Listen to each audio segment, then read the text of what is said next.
Hello दोस्तों, स्वागत है आपके अपने YouTube channel three little tutor में। आज हम आपके लिए लेकर आए हैं एक महत्वपूर्ण वीडियो। इस वीडियो में हम देखेंगे कि बालवाटिका 3 के ऑनलाइन एप्लीकेशन फॉर्म कैसे भरे जाएंगे। ऑनलाइन एप्लीकेशन फॉर्म भरने का स्टेप बाय स्टेप तरीका इसमें बताऊंगा और छोटी से छोटी बात इसमें डिस्कस करूंगा। तो अगर आप तक आपने फॉर्म नहीं भरा है तो ये वीडियो देखने के बाद आप बड़े आसानी से अपने घर बैठ के फॉर्म भर सकते हैं। तो ये फॉर्म भरने के लिए हमको अपने ब्राउजर पे जाना पड़ेगा। जैसे मैं ये माइक्रोसॉफ्ट के ब्राउजर पे हूँ, तो इसमें आप टाइप करेंगे kvsonlineadmission.kvs.gov। टाइप करके हम उसकी वेबसाइट पे जाएंगे। आपकी जानकारी के लिए मैं बता दूं कि यह वही वेबसाइट है जिस पर क्लास 1 के ऑनलाइन रजिस्ट्रेशन हुए थे। इसी पे बालवाटिका 3 के भी ऑनलाइन रजिस्ट्रेशन हो रहे हैं। तो ये वेबसाइट खुल गई। अब इसमें हम पंजीकरण के लिए क्लिक करेंगे। जैसे ही हम पंजीकरण के लिए क्लिक करेंगे, हमारे सामने एक इंस्ट्रक्शन खुल के सामने आ जाएगा, जिसमें आपको ये जानना बहुत जरूरी है कि रजिस्ट्रेशन से पहले valid mobile number with Indian SIM card आपके पास होना चाहिए, वैलिड ईमेल एड्रेस होना चाहिए, एक फोटोग्राफ होना चाहिए जो जेपीईजी या पीडीएफ फॉर्मेट में होना चाहिए और 256 KB से या उससे कम होना चाहिए। ए डिजिटल फोटोग्राफ और scan photograph of child seeking admission, तो जिस बच्चे का एडमिशन आप चाहते हैं उसका जेपीईजी फॉर्मेट से 256 KB से कम का एक स्कैन फोटोग्राफ होना चाहिए। Scan copy of the child birth certificate का भी स्कैन कॉपी चाहिए जो जेपीईजी फॉर्मेट या पीडीएफ फॉर्मेट में होना चाहिए और 256 KB से कम होना चाहिए। और अगर आप गवर्नमेंट एम्प्लॉय हैं तो ट्रांसफर का डिटेल होना चाहिए। इसी तरीके से इसमें बहुत सारे बातें कही गई हैं जिसे आप फॉर्म भरने से पहले जरूर पढ़ लें। जैसे इसमें बताया गया है कि लॉगिन कोड क्या है, एप्लीकेशन सबमिशन कोड क्या है, और ये आपको मिलना जरूरी होता है।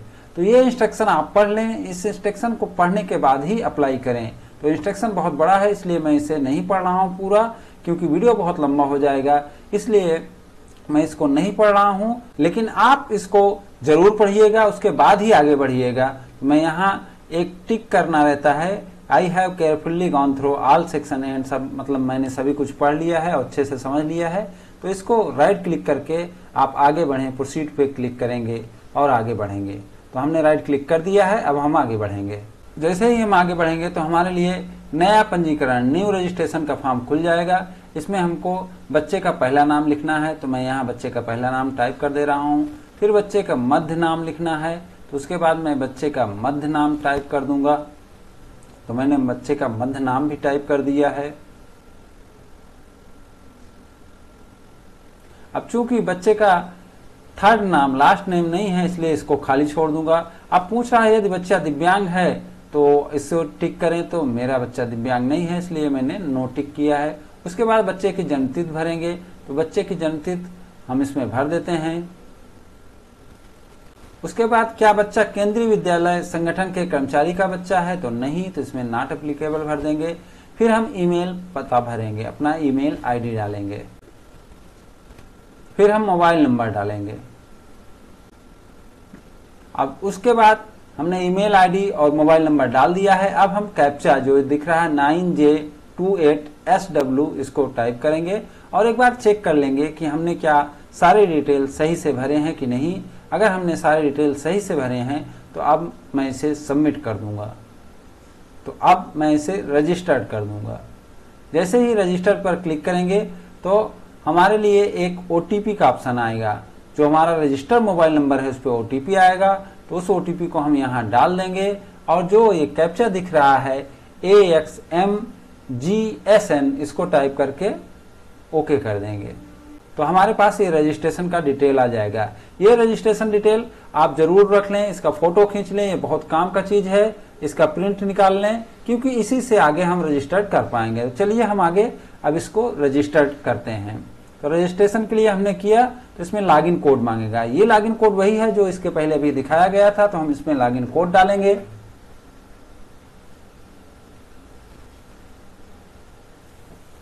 फिर बच्चे की जन्मतिथि डालेंगे, फिर मोबाइल नंबर डालेंगे। उसके बाद कैप्चा कोड HP7SLG डालेंगे। अब जैसे ये इसमें थोड़ा सा दिक्कत हो रहा था, तो हमने इसे रिफ्रेश कर दिया और दूसरा कैप्चा कोड आ गया। तो ये दूसरा वाला कैप्चा कोड हम डाल रहे हैं GHHS2R और इसके बाद क्लिक कर देंगे। जैसे ही लॉगिन करेंगे तो हमारे पास बेसिक इन्फॉर्मेशन आ जाएगी। ये वही बेसिक इन्फॉर्मेशन है जिसको हमने रजिस्ट्रेशन के समय दिया था। इसमें आप कोई चेंज भी नहीं कर पाएंगे। इसलिए जरूरी है कि आप जब रजिस्ट्रेशन कर रहे हैं उस समय सही सही जानकारी दें, क्योंकि रजिस्ट्रेशन के समय जो जानकारी दी जाती है उसको आप चेंज नहीं कर सकते हैं। अब हम बच्चे का लिंग चूज करेंगे। तो बच्चा मेल है, इसलिए मैंने मेल चूज कर लिया है। परिवार का आय वर्ग, तो ये बच्चे का परिवार जो है कम आय वर्ग का नहीं है, इसलिए हमने चुन लिया है, कम आय वर्ग के अंतर्गत नहीं आते हैं। उसके बाद हम इसकी कैटेगरी चूज करेंगे। तो इसकी कैटेगरी ओबीसी है, ओबीसी नॉन क्रीमी लेयर। तो हमने OBC non creamy layer choose कर लिया है। इन चीजों में मैं एक बार जोड़ देना चाहता हूं कि आप अपने हिसाब से चुनिएगा। जैसे अगर आप आर्थिक रूप से कमजोर वर्ग ईडब्ल्यूएस में आते हैं तो ईडब्ल्यूएस चुनिएगा, गरीबी रेखा से नीचे आते हैं तो गरीबी रेखा चुनिएगा, एससी में आते हैं तो एससी चुनिएगा, एसटी में आते हैं तो एसटी चुनिएगा। आपको ओबीसी नहीं चुनना है, कम आय वर्ग नहीं चुनना है, ऐसा नहीं है। जो आप जिसमें आते हैं उसको चुनना है। अब इसको एक बार हम लोग फिर से चेक कर लेंगे कि सभी जानकारी सही है कि नहीं है। उसके बाद हम सेव करेंगे। सेव करते जाना है। सेव करने से आपको ये फायदा है कि आपका अगर कहीं कोई दिक्कत होता है तो आपका जो डिटेल भरा है वो गायब नहीं होगा, वो रहेगा और आगे आपको फिर से नहीं भरना पड़ेगा। अब हमको पेरेंट डिटेल भरना है। तो पेरेंट डिटेल में पहले आपको शीर्षक लेना है कि मिस्टर या मिसेज, उसके बाद नाम भरना है, फिर नेशनलिटी भरना है। तो पहले मदर का है, बाद में पिता का है, फादर का है। तो पहली लाइन में जो देख रहे हैं आप वह मदर का है और दूसरी में फादर का है। और इसमें एक ऑप्शन ये रहता है कि अगर आप जो एड्रेस है माता या पिता में किसी एक का भरना चाहते हैं और दूसरे में उसको कॉपी करना चाहते हैं तो ये ऑप्शन रहता है। तो हमने हाँ कह दिया है कि जो माता का एड्रेस है वही पिता का एड्रेस है। तो अब हमको केवल एक ही लाइन भरना पड़ेगा, दूसरा अपने आप भराते चले जाएगा। तो आप इसमें देख सकते हैं मैंने यस कर दिया है। अब हमको एड्रेस एक ही लाइन में भरना पड़ेगा, जबकि नाम और नेशनलिटी आपको दोनों का अलग अलग भरना पड़ेगा। जैसे आपने देखा मैंने इंडिया भरा तो इंडिया उधर भी भरा गया। अब इसमें अगर हम स्टेट चूज करेंगे तो स्टेट भी उधर हो जाएगा, शहर भरेंगे तो शहर भी उधर आ जाएगा। मतलब जितनी चीजें मैं इसमें भरूंगा वो अपने आप, एड्रेस में जितनी चीजें भरूंगा वो अपने आप दूसरी लाइन में भरा जाएगा।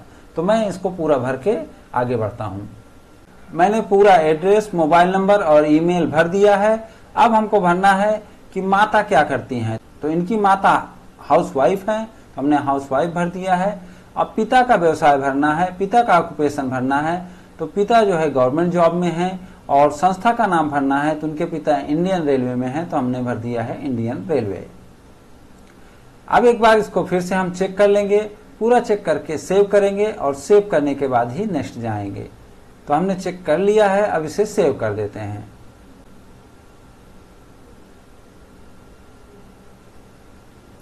जो नेक्स्ट स्टेप है वह है चॉइस ऑफ स्कूल। तो इसमें हम स्टेट चुनेंगे। तो छत्तीसगढ़ हमने चुन लिया है। फिर छत्तीसगढ़ में जिस केंद्रीय विद्यालय को आपको चुनना है वो केंद्रीय विद्यालय चुनेंगे। तो हमने केंद्रीय विद्यालय चुन लिया। अब अगर आप दूसरा केंद्रीय विद्यालय चुनना चाहते हैं तो दूसरा केंद्रीय विद्यालय भी चुन सकते हैं। इसके लिए भी आपको स्टेट चुनना है, उसके बाद केंद्रीय विद्यालय चुनना है। इसमें एक नया चीज आया है कि इसमें जिस केंद्रीय विद्यालय में आप अप्लाई कर रहे हैं उसका मैप भी जोड़ दिया गया है। आप मैप में भी उसको देख सकते हैं।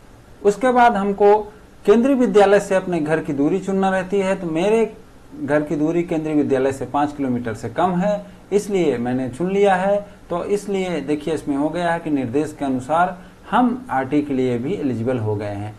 इस बार एक चीज नया जोड़ा गया है, इसमें मैप जोड़ा गया है। जो केंद्रीय विद्यालय आप चुनेंगे उसका मैप भी आपको दिखाया जाएगा। इसके बाद हमको निवास से विद्यालय की दूरी चुनना रहता है। तो हमने निवास से विद्यालय की दूरी चुन ली है। जिस बच्चे का मैं फॉर्म भर रहा हूँ उस बच्चे का घर 5 किलोमीटर से कम है, इसलिए वह आरटी कोटे में आ जाएगा। और हमने चुन लिया है 5 किमी से कम या बराबर का डिस्टेंस। अगर आपका 5 किमी से कम या बराबर है तो चुन सकते हैं, क्योंकि ये अर्बन क्षेत्र का है इसलिए इसमें 5 किलोमीटर वाला लागू हुआ है। अगर यह रूरल क्षेत्र का रहेगा तो इसमें 8 किलोमीटर वाला लागू होगा। और केवीएस प्रवेश दिशा निर्देश के अनुसार इस विद्यालय में आरटी के तहत यह बच्चा एलिजिबल हो गया है, क्योंकि यह ओबीसी का बच्चा है और 5 किलोमीटर से कम दूरी पर निवास करता है, इसलिए इसको आरटी कोटे का भी लाभ मिल रहा है। फिर इसमें है क्या आपको सेवा प्राथमिकता श्रेणी भरने में मदद चाहिए। अगर आप इसमें हाँ करोगे तो एक ऑप्शन खुल के सामने आएगा। हमने हाँ किया तो इसमें एक ऑप्शन खुल के आया जिसमें आप एम्प्लॉयर चुन सकते हो, जैसे मैंने आंगनबाड़ी चुना और परमानेंट एम्प्लॉय चुना तो कैटेगरी 4 दिखा दिया इसमें। इसी तरीके से मैं CSPDCL चुनूंगा और परमानेंट एम्प्लॉय चुनूंगा फिर भी 4 ही रहेगा। उसके बाद मैंने चुना south east central railway, paramilitary force, income tax, Indian post, BSF और इसमें भी परमानेंट चुना तो कैटेगरी 1 आ गया। इसी तरीके से CSCB में 4 आया, CG स्टेट गवर्नमेंट में 4 आया और इसी तरीके से CG state government department PWD में 3 आया, CSCB में 2 आया, नेशनल बैंक में 2 आया, स्टेट गवर्नमेंट PWD का भी 4 आया, CG स्टेट गवर्नमेंट PWD का 3 आया। प्राथमिकता श्रेणी चुनने के लिए आपको अगर कोई दिक्कत हो रही है तो इसके लिए मैं एक अलग से वीडियो बना दूंगा, इसके लिए आप निश्चिंत रहें। तो चलिए हम आगे बढ़ते हैं और इसको एक अलग वीडियो में आपको डिटेल से बताऊंगा क्योंकि इसमें ज़्यादा समय लग रहा है। तो इसमें ये लास्ट रहता है, आप जब ये प्राथमिकता श्रेणी चुन लेंगे तो आपको ये चुनना रहता है कि किसकी प्राथमिकता श्रेणी आप चुन रहे हैं। तो मैं इसमें फादर की प्राथमिकता श्रेणी चुन रहा हूँ, इस बच्चे के पिता की प्राथमिकता श्रेणी चुन रहा हूँ। अब इसको एक बार चेक करेंगे और फिर सेव करेंगे और फिर नेक्स्ट कर देंगे। तो अब हमारे सामने खुल के आ जाएगा 4th ऑप्शन, अपलोड डॉक्यूमेंट। तो अब हमको डॉक्यूमेंट अपलोड करना है। तो सबसे पहले मैं बच्चे की फोटो अपलोड कर दे रहा हूँ। तो मैंने बच्चे की फोटो अपलोड कर दी है और हो गया है। इसके बाद हमको जन्म प्रमाण पत्र अपलोड करना है। तो अब हम बच्चे का जन्म प्रमाण पत्र अपलोड करेंगे। उसके पहले हम देख लेते हैं कि केंद्रीय विद्यालय में एडमिशन के समय आपको क्या क्या डॉक्यूमेंट देने होंगे। तो ये इसी में बता दिया जाता है कि आपको क्या क्या डॉक्यूमेंट देने हैं। तो ये डॉक्यूमेंट की लिस्ट है। अब इस बच्चे को ये 5 डॉक्यूमेंट एडमिशन के समय देने होंगे, जैसे बच्चे की जन्म तिथि का प्रमाण, बच्चे का पासपोर्ट साइज फोटो, निवास प्रमाण पत्र, SC ST OBC NCL श्रेणी प्रमाण पत्र, सक्षम अधिकारी द्वारा दिया गया सेवा या सेवानिवृत्त कर्मचारी का सेवा प्रमाण पत्र, इतना इनको देना है। अब हम इसमें बच्चे का डेट ऑफ बर्थ का अपलोड कर देते हैं। तो हमने डेट ऑफ बर्थ सर्टिफिकेट भी अपलोड कर दिया है। अब हमको इसको नेक्स्ट करना है और लास्ट टैब में जाना है। अब लास्ट टैब में हमको कुछ नहीं करना है, पूरा केयरफुल्ली देख लेना है कि हमने सही से अपलोड किया है, सही से फॉर्म भरा है।